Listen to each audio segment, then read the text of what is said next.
What is the point in YouTube? Yesterday we sent our first weekly vlog live, and we haven't been posting YouTube like content for something like 5-6 months regularly, really. It's been a really long time. And it kind of raises the question, why come back to YouTube now? Like what's the reasoning behind it? Things are really stepping up now. We're moving to a bigger office, the team's growing massively, we're working with more and more people. We're going to just in the next few months, I think we're doing shoots in across Europe. I'm going to Cannes to sell out LA to NY film. We're going to, we're doing a shoot out in the Alps next week, skiing. We've got potential for going to New York and Hong Kong and Japan, all later this year. So there's a lot of stuff going on. The main reason that we want to kind of share this journey with you and share kind of what we're doing with you is that I didn't go to university. I've never learned filmmaking in a class or anything like that. It's always been YouTube and just making it for myself. And it was kind of growing up watching people like Freddie Wong, Corridor Digital and Casey Neistat and all these kind of YouTube filmmakers. It was growing up watching them that made me want to make films, made me want to make videos. You go to Transformers and you go, wow, that's an incredible film with those incredible explosions. But you don't walk out the cinema feeling like you could make that.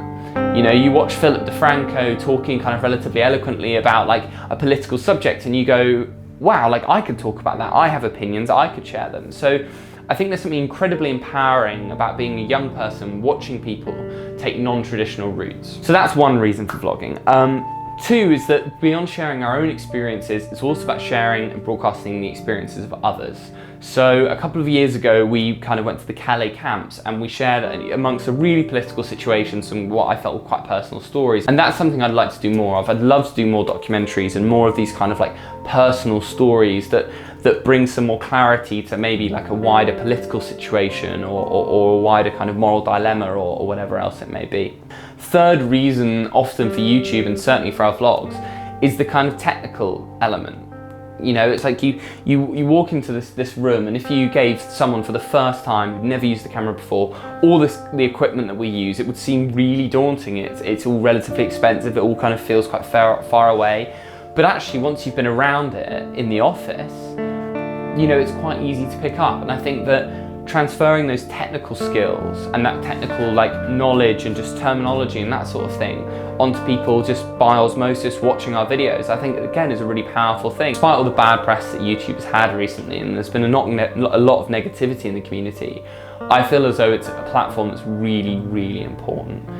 And I think for us, it's been such an integral part of our growth and such an integral part of myself as a filmmaker. I think it would feel wrong to neglect it. So we're going to do our best, but we're going to be back with the weekly vlogs that we're posting. We're going to be posting kind of random talking videos like this, and we're going to be doing our documentaries and trailers and that sort of thing. So longboarding across America and hitchhiking from the top of India to the bottom. Both of those are kind of yet to be released later this year. So yeah, it's a lot going on.